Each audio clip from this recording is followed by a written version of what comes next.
Now, Michelle Obama, forever First Lady for many, yeah, brought the game of the arms, okay? right. We all had to work on our arms. Yes, yes, we did. Yes, but now you bring in the shoe game with the Timberlands and the Converse. I'm like, what? So I'm like, that's straight up HBCU, Howard, Morgan State, all that. It really is. You know, it's so funny too, April. I did, you know where I am? I'm on Howard's campus. Right now? Yes. So that's where my DC headquarters is on Howard's campus. Okay.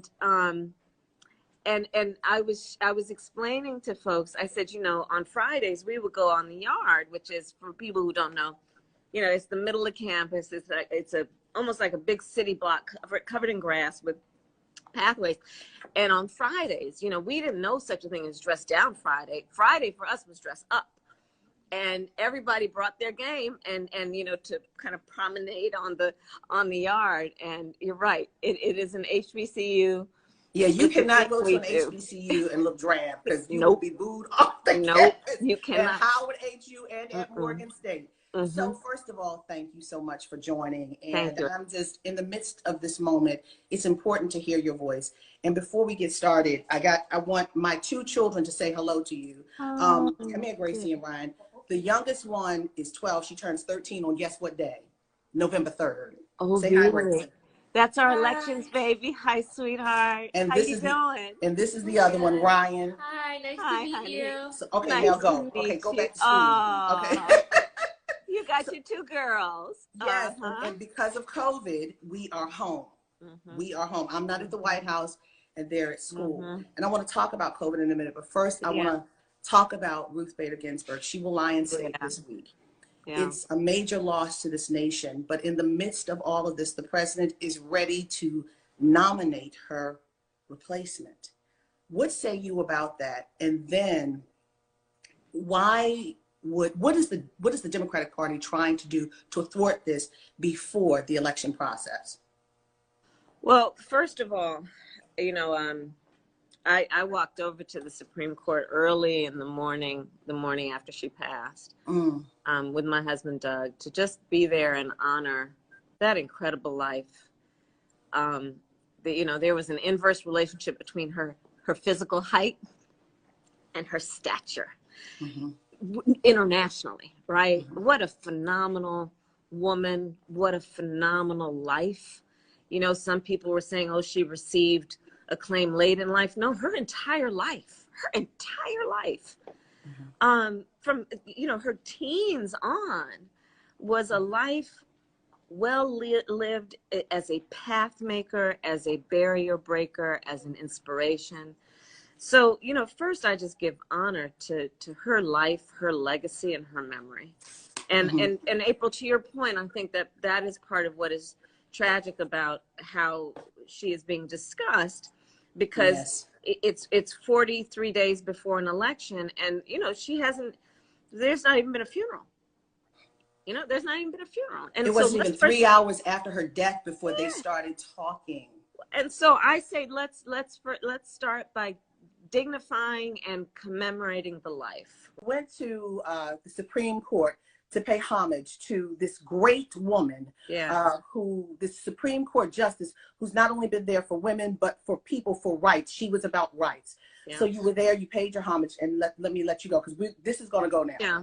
And so I serve on I am having this conversation with you wearing a number of hats, being a woman who is also a lawyer.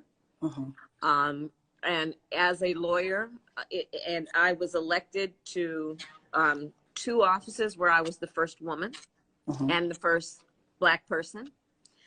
And so I, you know, recognizing the barriers that she broke professionally, I pay homage to her. I understand that she is among the shoulders that I stand on. I speak as a member of the United States Senate, which has the responsibility to advise and consent on nominations. And I speak as a member of the Senate Judiciary Committee. So I have been in these hearings before, one, which was the Kavanaugh hearing. And I speak as a vice presidential nominee on the Democratic ticket.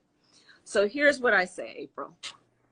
Joe Biden, I said it, and as plain speak as it possibly should be said, which is the American people will elect the president of the United States in 43 days. And whoever is elected should be making a decision about who sits on the United States Supreme Court. Period. Period. That's how it should be. And the precedent was set with Mitch McConnell, with Merrick Garland, when President Obama tried to nominate him. He could not get a vote because they said, oh no, it was 11 months. And what is it, 43 days? 43 days. And not only is it 43 days if we're counting if we're looking at the numbers, but people are voting right now. People have been voting. Early voting. So the election has actually already started. Like, let's be clear about the official election days in 43 days. But election day, because of early voting, it already started. Election day is every day up through these 43 days. Yeah. So Joe Biden, Vice President Joe Biden, who is the head of this Democratic presidential ticket that you're on, he's trying to make history yet again. He has said that he wanted to nominate a Black woman. Is that still the case? And I see your smile. Is that still the case once he becomes president of the United States on January 20th? If that does happen, which you guys hope. Listen, Joe is going to keep his word, and let's just talk about the audacity that Joe had to put a Black woman on the ticket with him. Right. And so, and that's one of the things that I love about Joe. He, in many ways, has an ability to move forward a discussion by making things happen just because he knows it's the right thing, even if it may not be timely or everybody may not be ready. People quickly adjust when Joe Biden does the kinds of things that he does. So you talked about the audacity to put you, a woman of color who identifies as a Black woman, at Howard University. You talk about the audacity to put a Black woman on the ticket. But let's talk about this time of racial reckoning when you said it may not be palatable for some. What is the state of Black America in your opinion, especially as this president is trying to revise history with this 1776 project? And now we've got a racial reckoning. We've got Blacks dying, contracting, not getting tested with COVID issues. We still are a community in 2020 with the highest numbers of negatives in almost every category. What is the state of Black America to you as you sit in this unique perch? I mean, look, and I'm glad you phrased the question this way. Black America in many ways is suffering. And it is, the COVID, for example, this pandemic, really has been an accelerator on so many levels, meaning people who were doing badly before are doing even worse, right? So you take the example of COVID. We already knew Black folks were like 20% more likely to have asthma. Black women 3 times more likely to have lupus and 3 to 4 times more likely to die in connection with childbirth than white women. You look at the rates of diabetes, high blood pressure, already disproportionately so much higher, these pre-existing conditions. And COVID being basically a predator on people who have pre-existing conditions has then accelerated the harm, the disproportionate harm to the Black community. April, you probably know, Black folks are 3 times more likely to contract COVID and twice as likely to die from it. And so when we look at something like that, though, I have to tell you, let's look at what is at stake in this election. Whereas President Barack Obama, together with Vice President Joe Biden, accomplished one of the most significant public health policies in modern history, which is to reform our nation's healthcare system with the Affordable Care Act, also known as Obamacare, right? And what did it do? It brought healthcare to over 20 million people who didn't have it.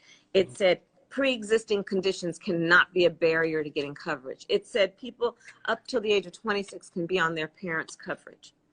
Donald Trump is in court right now with his boy Bill Barr, trying to get rid of the Affordable Care Act in the midst of a public health pandemic. As people are dying, yes. People are dying. I think we're going to hit today 200,000 people who just in the last several months have died.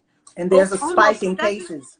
yeah, almost 7 million people, Mhm. April, have contracted this disease, this virus. And let's be clear about something when we talk about Donald Trump trying to get rid of the Affordable Care Act on the issue of pre-existing conditions. We now have almost 7 million people who are going to have the pre-existing condition of COVID, who, if Donald Trump wins, his lawsuit could be barred from having coverage. This is real. This is real stuff.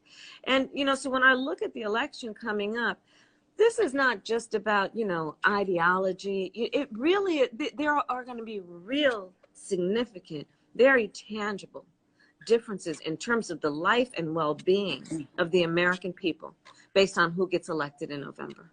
So, and what you're saying is real. It's not, COVID is not just for today, you get over it in a month. This has lingering effects and it changes your health in many instances. This is what we're hearing. I mean, you know, doctors are talking about things like lung scarring.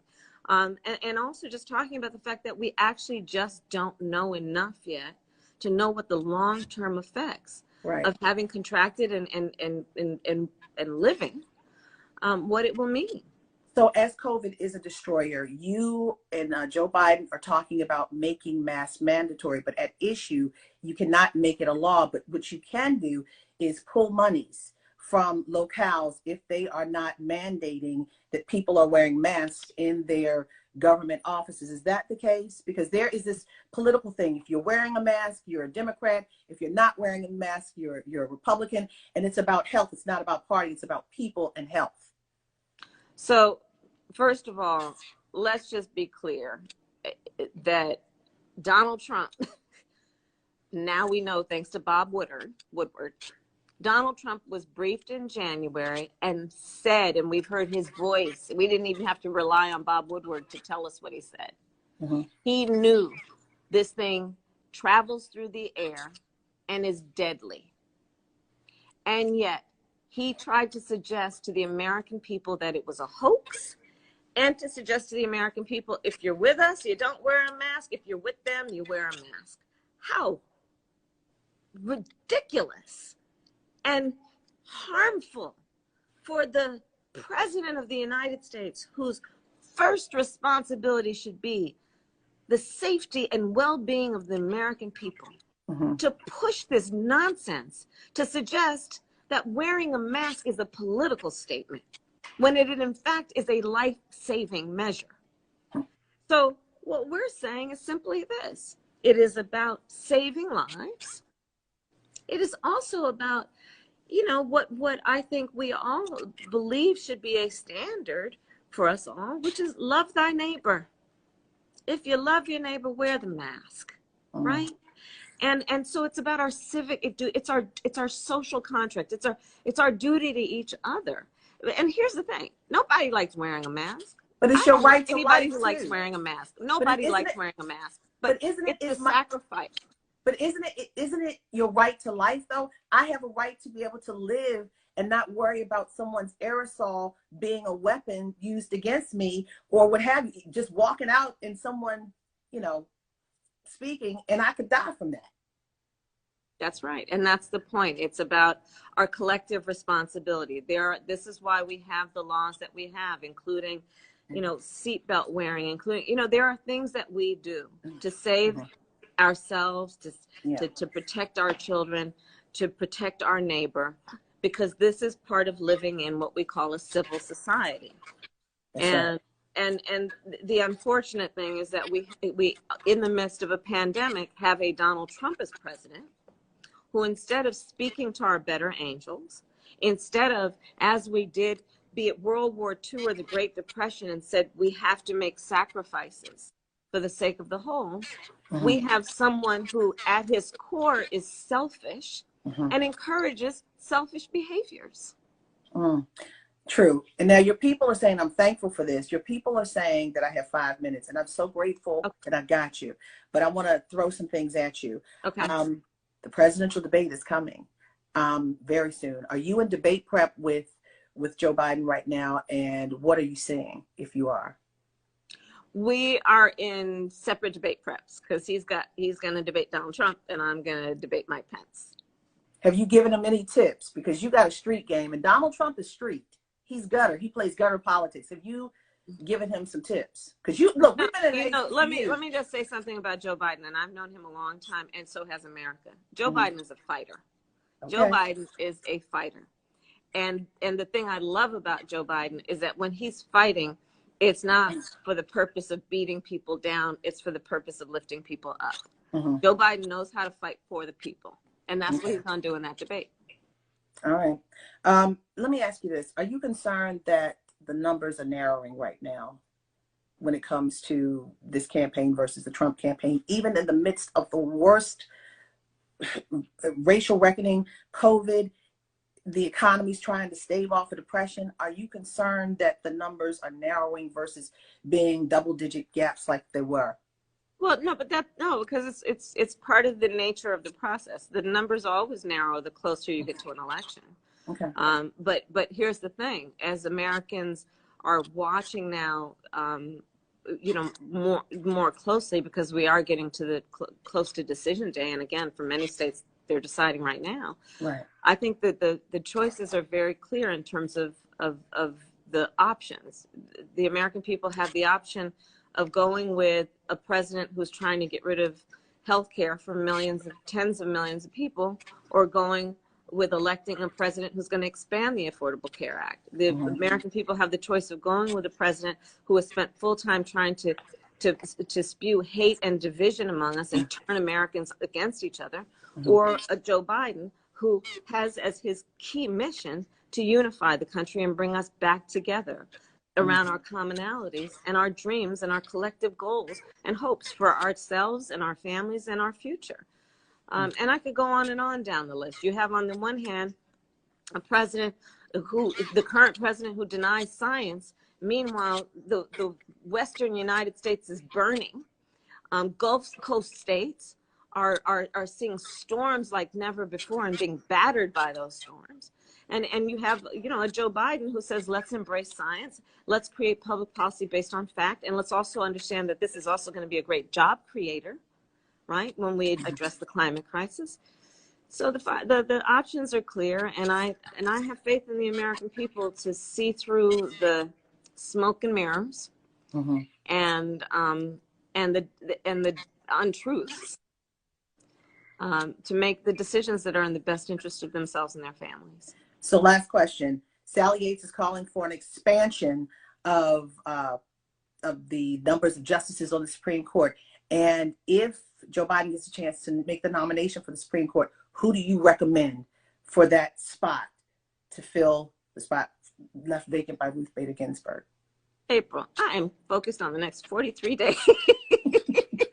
But you have it here. You are number two. I am focused on making sure everyone votes early. I encourage everyone to go to iwillvote.com.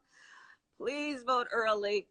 Early voting is just the way to go. It's the new thing. Vote early. It's the way to go versus wearing a hazmat suit at the polls, right? And there is that. Yeah, right. Well, I want to show you something. Have you seen the shirt? It's the next bill. Oh, I have not. Look at that. Yes, David Franklin told me to let you see this. And I said, I can't wear it. I can't endorse. But a lot of people feel very good that history is here.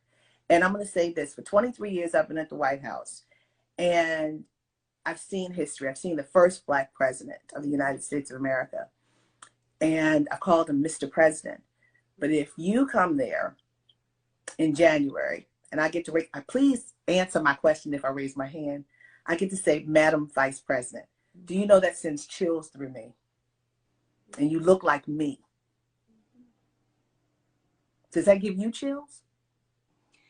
I feel a great sense of responsibility. And, when I look at your daughters, I feel that sense of responsibility very deeply. And like my mother said, you may be the first to do many things. Make sure you're not the last. So that's how I think of this moment. So let's just get this thing done. 43 days. Let's get it. We take what mamas say like gold. Yes, I appreciate you. You running your Converse and you running your Timberlands and you running HU. I'm Morgan. You know. But let me tell you something. I'm a Morgan Bear. Bears eat bison. Now, take that. Oh, the other HU. Uh-huh. Well, you be well, and I pray all goes well, and I can't endorse, but what I say is if I get to say Madam Vice President, that's going to send chills through me. That's all I'm going to say. Peace be unto you. It's good to be with you. Peace be unto you, too. Thank you. Thank you. Okay. Senator Kamala Harris, Vice Presidential running mate with Joe Biden. This has been COVID Conversations. I am so pleased today. I don't know. I'm just feeling good. This was a long time. I had to fight for this, but it was worth it, Senator. Thank you. I'll see you soon, April. Thank Bye. you. Be well. Okay. Thanks. Bye, everyone. Go vote, everyone. Go vote. Go vote. Go vote. Don't forget.